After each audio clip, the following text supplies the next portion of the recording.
So today I thought we'd go over the patch notes, take a look at what they are. I made some edits to the cards so you can pretty clearly see what the changes are. If you like this video, please like and subscribe. It took a lot of effort to make this, and if it's not popular, I'll just read over the patch notes or something next time and not go through all this. So that said, let's get into the cards.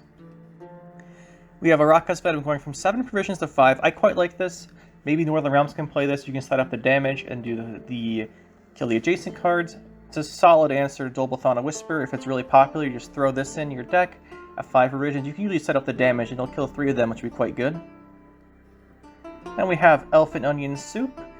It's going from 6 to 5. And you're still going to want to only hit tokens with this, and it's still probably not worth it. But if you want to meme with it, it's less provisions to meme with it, so that's nice. Maybe in Arrakis Swarm you want to try this, but yeah, that might be kind of interesting. You could maybe fool around with it. I might try it out. I think we will see. And then the next card we have Shoop Stay Off, so from 13 to 12. If you're playing Shoop, you like this, it's an extra provision in your deck. Shoop's been getting a little bit weaker as other cards come out, so I like this change. Definitely nice to see for him. Vigo's Muzzle going from 12 to 11. If you want to run a Madoc deck and throw Vigo's Muzzle in at 11 provisions and yoink another Madoc and go for double Madoc without running Nilfgaard, I guess you can now. It's still decent otherwise though. Dragon's Dream 11 to 10. Dragon's Dream is really cool, but people aren't playing enough units most of the time for it to get a lot of value. It's still a bomb, so you can get Madoc with it, but I don't think people will play it still. Although, it costs 1 less provision. If you're facing against a lot of Swarm decks and they're popular, and massive units are popular, it could be good. Triss Butterflies. So, she's going from 11 provisions to 9. That's a pretty decent drop of 2, but maybe you can make Aglace work with her. But outside of that, I still don't know if people will play her. Synthesis Blaze from 11 to 10. Synthesis Blaze was one of the first cards I put in my deck and made. I played a Northern Realms Dragon deck when I first started playing the game with Thronebreaker and Ike. But 11 to 10, he's still probably, or she's still probably going to die when you play her. I would have preferred to see her go from 5 to 6 power, like they did to Akvist. We'll get to that later. But it's certainly a nice start. Maybe you can use him, or use her. I keep calling him him. It's her. Alright, Ragnarug. Went from 10 to 9. Ragnarug got a lot. It was 12 damage for 10 at best now. Now it's 12 for 9. That's a little better. Still, you probably get better getting off Cataclysm from Madoc. Still a nice change, though. Garrison from 10 to 9. Similar to Ragnarug, it's a nice change, but I'm not sure people will run it still. It makes something really tall and vulnerable to resets. But it's a good change to see. Primordial Doubt, I like this one. He goes from 10 to 9 provision, so he's a 9 for 9 with the shield. Not sure good enough to be played, but certainly a decent option for people who want a point slam card and their faction doesn't run a lot of them or have very many available, or just a new player. Not a bad card. Still probably not usable though. Zolan Scoundrel, now this is what I'm quite interested in. So the reason why is 10 to 8 is a big deal. And that's good, because he used to boost by 2 when he got his big nerf. But the thing is, due to Companion boost all ally units in a row by 1, if you're playing Arrakis Swarm, I think you run this now. Because if you have 9 units out, it's a 13 plus it. Yeah, it's a 13 for 8. That's pretty good. Colossal Ifrit 4 to 5 power, still answered by a 5 damage special. It's kind of the problem, I think, but still, the Zeal Order damages everything in the opposite row by 1. Again, if Swarm's popular, you could run him, but I don't think it's enough to let people play him. Still too easily answered. Gaunter O'Dim. Now, this one's interesting. 5 to 6 power is a big deal. That's like the cutoff where the 1 power boost makes a huge difference, because at 6, they need their gold removals to answer him. Now, he has the given opponent unit doomed, destroy doomed enemy. Maybe you play Will-O-Wisp with this and meme around a little bit. Might try it, but even by himself now, it's not too bad. More things give doomed, but I still don't think people will play him in general. So Vivian Oriole no longer has to target a unit with her ability. So she buffs herself by the provisions of the unit to her right. Now it doesn't have to be a unit. So the big thing obviously is here you play Scenario and you put her next to your Scenario. So if your big Scenario play and then you put her next to Scenario for 13 to 14 points depending on your Scenario. And that's, or 13 to 15 because ball's 15. That's really big. That actually might be worth considering if you need a second big play on your Scenario round. Manticore Venom. It's going to go from 9 to 8 provisions. If you're playing Manticore Venom, you like the change. Other people probably won't include it just because of this, but it's certainly nice.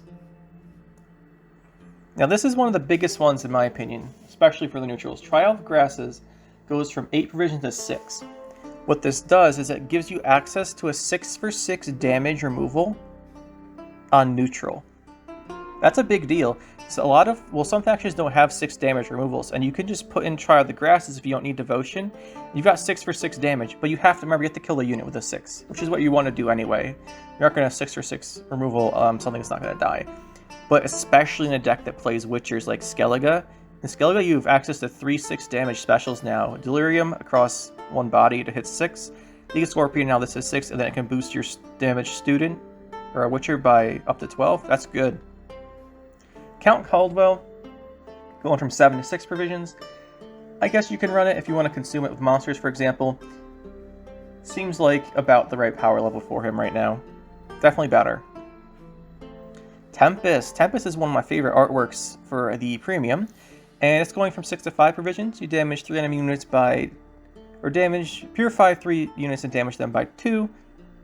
Not sure it's still going to be used. Probably not, but it's a good start. Akvis, 5 to 6 power. When I first played, I mentioned earlier, I played a Dragon Northern Realms deck when you could still inspire 0 neutral cards, and we ran the Synthesis Blaze and the Akvis, and Akvis was the finisher. Now, thinking about Akvis being the finisher nowadays, the power level is a little bit lower. 1 damage to all enemy units is decent. You want to hit like 7 things with it, probably 7 to 8 things with it. That's not too bad, and at 6 power he can survive, and if they have a gold removal card, he won't die to like a 5 damage removal anymore. It's really nice. I might actually try running Akvist. He's pretty neat. Certainly something to worth consider running now, and I like this change. Hopefully he sees some play. I quite like Akvist.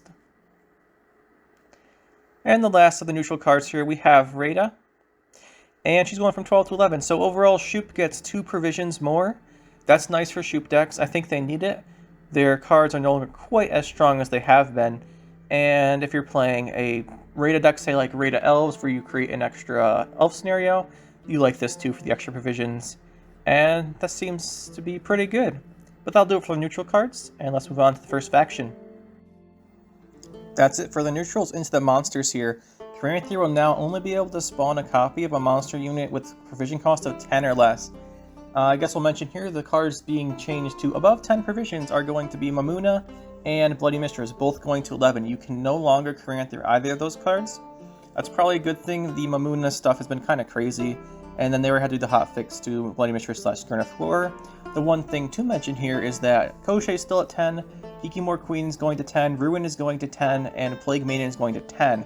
So you're losing the option for Mamuna and Bloody Mistress, but there are certainly other cards, which we'll discuss when we get to them, which you might want to use Caranthir on instead. And that might open up some of the other decks to be playable, although with the changes to the other factions, particularly Syndicate, perhaps they won't be quite competitive enough, but we'll see, and it's definitely making some of the other decks other than Relics in Monsters significantly stronger.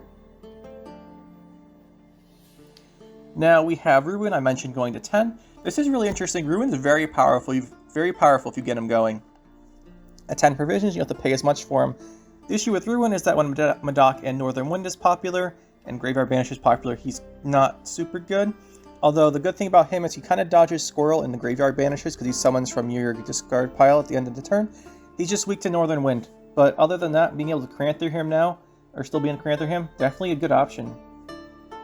Desert Banshee kind of synergizes with what I was talking about with the Ruin. Maybe Deathwish will be viable again, we'll have to see. At 4 provisions, it's a consume card that is an engine. Now this is quite valuable, and I'm thinking it'll probably be included in some decks, probably Vi, maybe a couple others. Maybe you can actually run a Deathwish deck that isn't Vi with the Ruin change and Caranthir. We'll see, I'll try it out. We mentioned this already, Bloody Mistress is going from 10 to 11 provisions. You can no longer create her with Caranthir, and at 11 provisions seems sort of fair. She does create 3 engines when you play her. That's kind of a big deal, although the fruits are a little bit easier to answer than most engines. Still, if you're playing Fruits of Yizgith, you can create one, and she's still probably a good card overall. Hikimore Queen's getting quite a few changes, but overall very similar. She's losing a power, gaining an armor, so she still can't be answered by a 6 damage removal card. You have to block her or use something bigger. And she's going to go to 10 provisions, so you can create her with Caranthier. And they changed the power level, I think, to make her the same amount on deploy. Maybe you want to run Kikimor Queen now. She's probably not, well, she's probably still not as good as Koshei, because Koshei didn't get any changes. But maybe you want to run her, maybe you run both, maybe you want to run an Insectoid deck, you never know. And at 4 power, the thing is she's actually a little easier to thrive, so maybe you don't need as much of thrive in her. Who knows, maybe you could run her in Arrakis Swarm. I might try that out. But I like this change, still being able to make her Caranthier was cool. Mamuna also going from 10 to 11 provisions. I'm sure most people are not sad to see this. You can no longer Caranthier Mamuna. Well, that's probably good for a lot of people here. You're gonna not see those instant Sabbath setups with Roots of Yizgith. So you'll have to commit her, and at 1 more provision she takes up another provision in the deck. So that's a nice change overall. And then we have the nerf to Kikimor Worker. I'm not sure Kikimor Worker was that overpowered, but I have no statistics on it. 4 to 3 armor. You can kill a Dip in the Pontar, Waylay, that kind of stuff now. A Ballista can kill it, potentially, if they don't play another unit. So it's a little bit weaker. It was pretty strong at 7 for 4. Then we have Plague Maiden going from 12 to 10. This is a nice buff. Plague Maiden is one of my favorite cards. At one point I tried running Plague Maiden with, you consume the old Overwhelming Hunger before Vi got popular, right? You could play Plague Maiden, consume her, and then go Yennefer, boost everything, or the boost all beast guy and boost all the rats. Maybe you want to try that again. You can still Caranthier here. If you think about it, you have Caranthier into her, consume, play her, consume, and then you have Yennefer, and that's an enormous finisher. Maybe we'll try that out. That seems like it could be fun. I think I want to try that deck out. I'll mention the decks we want to try out as we go through these, but I like this change. Plague Maiden's really cool, and I think she deserves it. At 12 provisions, she's so expensive, and this is a good change to that. Pretty simple one here on Werewolf, going from 4 to 5 power.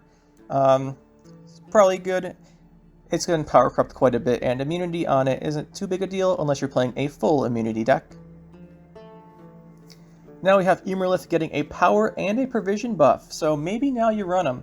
He's at 3 power baseline, 9 provisions. That's not terrible. You can discard Ygrian. Pugo Broombreaker we'll get to in a little bit, also got a power buff. Maybe you do that with him. That's not a bad option either. And I think Emerlith might actually be viable now, although resets are still going to be brutal. Self-Eater gets a huge nerf, so let's talk about this. It's going from 6 to 5 power, and it's going to set its base power instead of being damaged. That's fine. It makes it much weaker to Ghoul, and although you can't Caranthier Mamuna anymore, Mamuna would always be guaranteed to get at least 6 off the Self-Eater in your discard pile, because the first one's base power wasn't changed. It was always be a 6. The thing here is, though, the 5 is a huge deal. Not only can you kill it with a 5 damage removal, which is a massive nerf to the card, but the other thing is when you have it, having counts as damage normally, and unless they changed it, it rounds down. So it'll go from 5 to 2 and create another 2. That's a huge deal. You lose 2 points immediately, and at 2, you play another Relic and boost to 3. It's much easier to answer. You can actually 4 damage removal both of the Self-Eaters if you want to. And this is a huge hit to the card. I guess it must have been really strong, and I think it was, but I'm not even sure people will play it that much anymore. Pugo Broombreaker you mentioned, 10 to 11. Maybe you want to try this with Emerlith, maybe you try it with something else, but at 11, he's basically a monstrous card. You don't really see him in Syndicate. At 11, you can pull him out with the Penitent, you pull him out of your deck with him, that's a bigger play. You can discard Emerlith. I like this. Pugo Broombreaker is pretty neat. Let's move on to Nilfgaard then. Here we have Kalek Driffin, and he's going to go from a 5 for 7 to a 6 for 6. So that's a 2-point buff overall, a provision and a point basically. He's about 2, we'll call it 2. And maybe you want to run him. It'd be hilarious to see someone use this card and then just purify a whole row from Salamander. I'd love to see that. But outside of that, still not sure he'll be used. This one's neat though, Menagerie Keeper. So conditionally before, it was a 7 for 5 if you're holding a tactic, with the 4 points being in 2 damage of removal and 2 bleeding.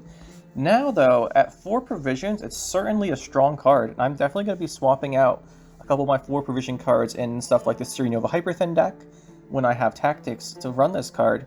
At 4, you get 2 damage, which is nice. Maybe you can answer something that's damaged, and you get the 2 bleeding, so potentially you can kill something at 4 if it's not going to be boosted up. That's nice, and a 7 for 4 while holding a tactic holding a tactics a condition as Nilfgaard, you're really going to meet a lot of the time, so it might just be a straight 7 for 4 in most Nilfgaard decks. This is certainly a strong card now. Vivian, the Nilfgaard version. So now we can set the unit's power to provision cost for 8 provisions on Vivian instead of 9. When she first came out, she was at 10 provisions for 3. Right now she's been buffed a couple times. She went from 10 to 9, she went from 3 to 4 power, now she's 4 for 8. You want to hit something that's probably 11 provisions. You want to probably a +8 boost off her, right? At 12 for 8, you're definitely pretty happy most of the time, so you want to hit something with a +8. You want something that's had low power with a deploy, something like Vincent, although that's a +7. You can look for other options than that too. Maybe Dandelion if you want to go crazy. Dandelion into Vivian combo used to be a thing. And using her to answer something we can't forget is also decent now. If something's really boosted, say a dagger, you can lower it back down. Maybe you do that, although that's usually the suboptimal choice if there's something absolutely massive. Usually a different removal is better for that. Still an option though. Just those 3 changes to Nilfgaard. Let's move on to Northern Realms. We have Cohen. He's going from 7 to 6 provisions. If you're going to run a Cohen deck, you like this. Other than that, I don't think it's going to convince you to put him in a deck that you aren't already making for him. So, that's alright. Odrin, now this one's interesting. He's going from a 7 provision to a 6 for 6 with a engine value on resupply. And if he's inspired, he boosts self by 2. So after the first Warfare, he'll start boosting himself by 2 each time unless he's damaged. He's kind of hard to remove. This might actually be worth including in something like a siege deck where you might run bombardments and other warfare cards. I might try this out. Seems pretty interesting. 6 for 6 is a good start for an engine card, especially can get boosted by 2 each turn. Drog has a change here. He's going from deploy to Zeal Order, and you can target either row. So you can put him on a row and then turn the humans in the other row into Revenants. That's a nice change. It doesn't change the power level of the card too much. It's just a nice thing, and it also helps out with your Rupert. It counts as an order, you can pull out your deck more easily. That's nice. But being able to target a different row is nice if something gets filled up, say with recruits. Mad Keating gets a little change here. His death blow resets instead of destroying him. That's a really nice change. So for example, if he's boosted by 8, you can do 8 damage, and then you're removing 8 from himself instead of removing 14. I've still never had Mad Kean be too good. The only time I've ever used him is when I got him off Elzer, I'll be honest. But this is certainly a help to the card, and if you want to run a Mad Kean, you're going to like this change. Although you probably still want to avoid the death blow unless absolutely necessary, because you're still losing a bunch of points on it. But it gives you an option for the removal. Next we have Knighthood going from 6 to 5. Knighthood is nice. It's another 5 provision warfare now, so that's a decent option. And at 5 you can swap out a bronze for him, so maybe you're running 2 boiling oils, so you want a Knighthood into boiling oil because you're relying on boosts. That's not bad, and this might actually be good enough to include if you're playing a deck that relies on boosting a lot. Like the guy who does all the damage every time he's boosted, maybe you like this then. Although it's still not strong enough to consider in the general deck, I don't think. Maybe it is. Botchling going from 8 to 7 provisions. I remember at some point when I was playing the game, people were talking about how Botchling is the strongest card in the game. You hit it with damage and you just transform it, it doesn't die. That was a long time ago, and Botchling's been power crept quite a bit. But at 7 provisions, he's more worth considering. The thing with Botchling is, what you might do with Botchling is if you, for some reason, playing whatever Queen Meave's ability is called, where you boost by 1, you play Botchling, boost by 1, 5 damage removal no longer kills him, and he starts boosting everything else by 1. If they hit him with damage, then you transform him. Maybe that's an option. If you have a 1-point boost out, you might want to try that. But at 7 provisions, definitely worth considering a little bit more. Pretty sure people won't just throw them into their decks automatically, but not a bad change. Kedweni Revenant. Now this guy's going to 4 provisions. This certainly helps Revenant decks, but unlike Ballista, at some point, I don't remember what they did to Ballista, but at some point they reworked Ballista, and people are like, oh, I have a 4 provision slot in my deck, I'm Northern Realms, I'll just throw in Ballista. That's what people do. I don't think Kedweni Revenant's going to be in that spot. I think you still want to run him mainly in a Kedweni Revenant deck, although the extra 2 provisions in that deck are certainly going to be helpful, especially with the minor change, to be fair to Drog, but the Drog change will help out a little bit there, and having him at 4 is kind of nice. I think this is a good change. Don't think people throw him into any other deck, but maybe a siege deck includes him now. At 4 provisions, you can swap out one of your bronzes, but the thing is, the 4 provision bronzes tend to be really good. You have Carrick Marine, you have Ballista to set up more siege engines and trigger your siege. so I don't think you throw him into every deck, but he's an option now, although removal for 3 is pretty brutal. Then we have Tisea. This one's a nice change. I mentioned this when I was making my Patience decks, is that Tisea is so expensive for what she does. You're paying 12 provisions, and you probably at that point need at least 10 points, around 10 points on her order. And those things have to live till the next turn to use their order again, too. So it was just kind of brutal. At 10 provisions, much nicer. 10's much easier to stomach in a deck than a 12 provision card. Still not sure we'll include her. I'll try her out in Patience for a bit.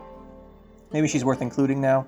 Not a bad card. I think this change is really very much warranted, and I'm glad they made this. She was supposed to be like this power card for Northern Realms, but she wasn't.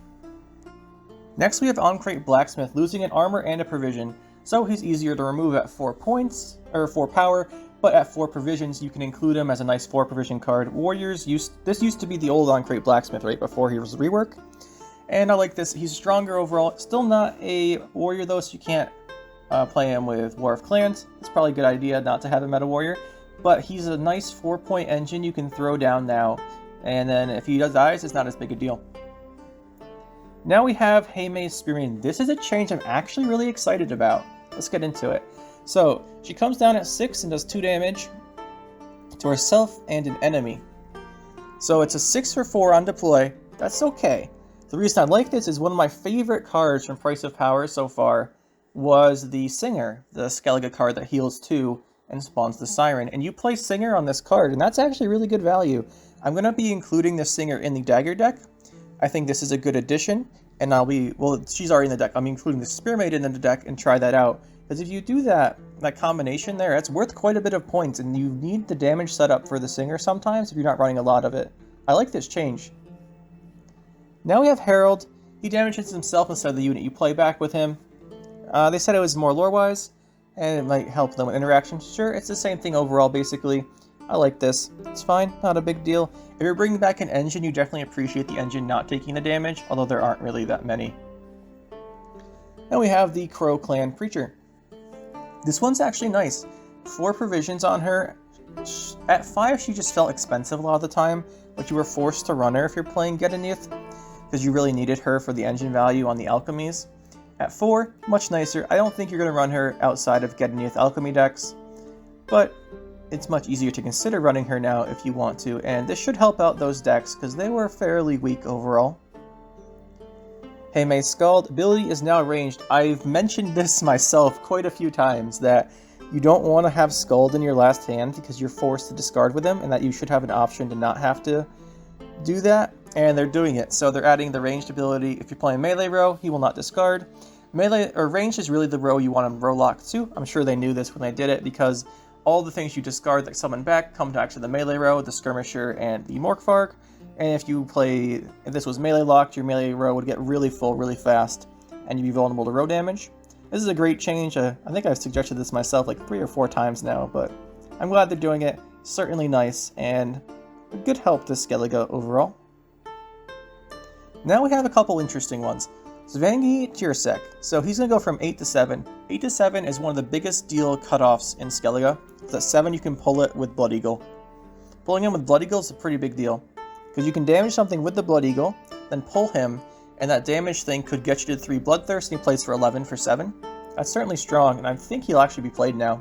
And I think he'll just be played next to Blood Eagle. And that's good. I like that change. More cards, their options in those decks is always a good thing. And we actually do have another card that's going to be doing a similar treatment of 8 for 7, along with the Svangi, and that's going to be this one, the Yutta. So Yutta's going from 8 to 7. If you're playing Iced, you like this because you save a provision. If you're not playing Iced, you might run her for the option off of Blood Eagle. With units actually getting quite tall now, stuff like the Orbs, stuff like Gord, you can actually play her sometimes now. Dagger, Joachim. There's plenty of options. You can actually just play Yutta and not damage herself. And if you do that, she's a 12 for 7. That's pretty good. So I like this change. Definitely something I enjoy. And then we have Uldark on Brockvar. He's now a warrior. You can pull him with your Blood Eagle. That's a nice change. Has more warrior synergy. Overall, still decent. If you wanted to set up Bloodthirst, he's your guy. He sets up 3 different bloodthirsts with his ability. If you're playing something like the big ship or the boar, maybe you use them. I like this. Perhaps unsurprisingly, my favorite changes are these coming up, other than the Shield Maiden, which I think is probably my favorite overall change, surprising as that may be. But here we have Panther, definitely my second favorite change. 4 provisions. This is big. It's the only beast you have that's 4 provisions in Scoia'tael, and it's the only bronze beast you really have other than the Hawk. So having a second beast is great for Harmony. The other thing is, if you're playing a regular old Scoia'tael deck, he comes down to 5 for 4, okay, or 4 bleeding. That's potentially a 7 for 4. Now that's not fantastic, it's not as good as some of the other 7 for 4 cards there are, but it's really good for Harmony because the thing with Harmony is usually when you play an engine, a Harmony card, they kill it.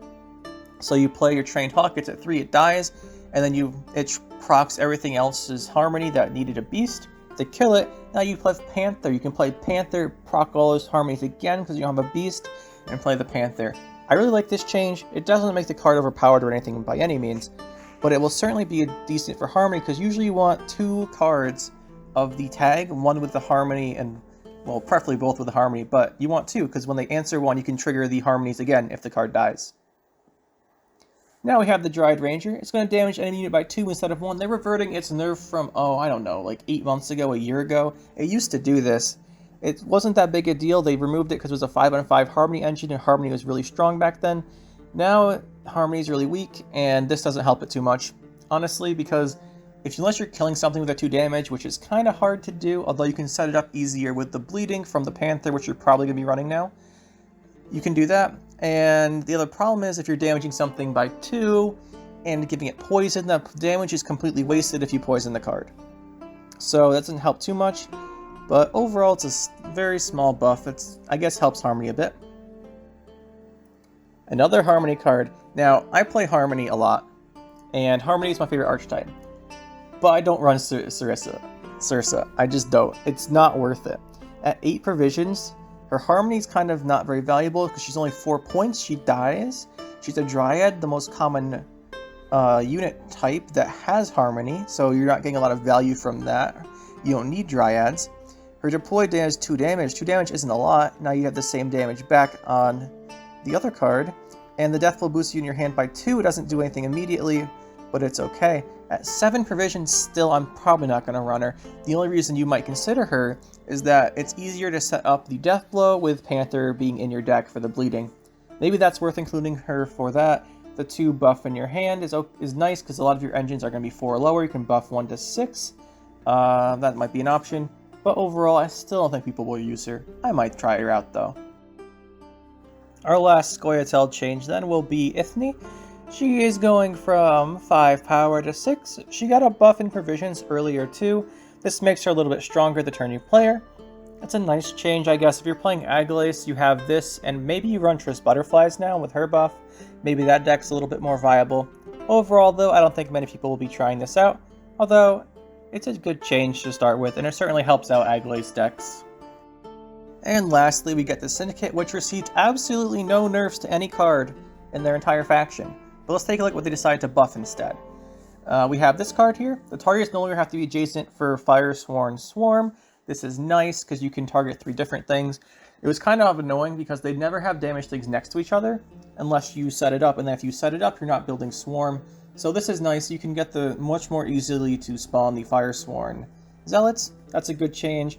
I ran this in Firesworn a little bit. It was alright. Usually you'd hit, it was okay, but you really wanted to kill 2 things with it, and it's far easier to kill 2 things if the targets don't have to be adjacent. So overall, this is definitely a good change, and I think we'll see more of this card. Tin Boy goes from 12 to 11. Not a big deal.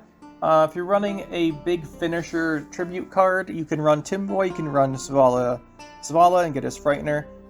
Those are options if you want to use those over a coin spender like Sea Jackal. This makes Tin Boy more viable, easier to fit in your deck. It's a good choice. We mentioned Zavala. He's staying the same, but his Frightener is getting an extra power, so you're getting a better return on your coins. His Tribute 9 used to give you 11 for 9, now it gives you 12 for 9. Much more comparable to a Sea Jackal, a little bit better on the spending, which is nice to see from a gold. Then we have the Sausage Maker. Fee 5 was kind of absurd for the Resilience, honestly. The Intimidate makes him a little bit of an engine, kind of like Gabor. So you compare them, they both get engine value, they're both 9 provisions, they both gain Resilience, but the thing was, Sausage Maker to cost you an extra 2 coins to do so. I think this is much more fair, and they're much more comparable now. And I think you might consider, if the Scales of Golds weren't so good, you might consider this. The only time you're on Gabors and Dwarves, right? Because you can become an immunity engine, or you can give you Resilience. And Resilience Dwarves are kind of not as good as regular Dwarves. You need some kind of special tech in them. But when this isn't about Dwarves, this is about Sausage Maker, and he's much better at Fee 3. We have Walter here going from 9 to 8 provisions. This is good. Again, I don't think you want to usually run him, but there are certainly Bronze Syndicate faction cards that are very strong in specific decks. So maybe if you need more of those cards, you play him, you meme around with him a little bit. It's not bad. He's cheaper now. Easier to do that with. And then we get to Puko Boombreaker. We threw him in here because he's also a Syndicate card, but you're probably not playing him unless you're in Monsters. Unless you do the 3 damage and heal with the heal card, the Apothecary, I think it's called. But yeah, he's in here. Then we have the Mutant Killer. This one's actually pretty neat. So it's going from 5 to 4 provisions and 4 to 3 power. It was definitely overcosted at 5 for what it did, especially compared to a lot of the Syndicate cards. Now you might actually include it. You got 4 provision card that does 3 damage on deploy with 3. This helps you set up the other card we mentioned earlier, do 2 damage. But overall, these are all the Syndicate changes. All buffs, no nerfs, so I guess we'll see a lot more line pockets in the next patch. So that'll be it, guys. If you liked the video, please like and subscribe, leave a comment letting me know.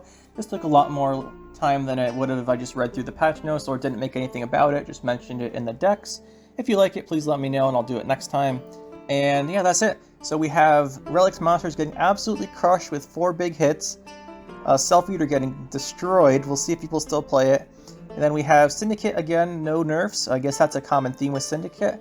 And then we'll be trying out some of the changes here. We'll be running some Rakkus Swarm decks, some Death Wish decks. Definitely be running Harmony again, some nice changes for Harmony. Probably not making the deck very good still, but definitely better. And then we'll run Tissia and Patience Mages, see how that runs out, see if it's any good. And we'll be trying out a lot of these changes over the upcoming days. Expect a few more deck profiles, and hopefully you guys enjoyed. As always, we'll see you next time.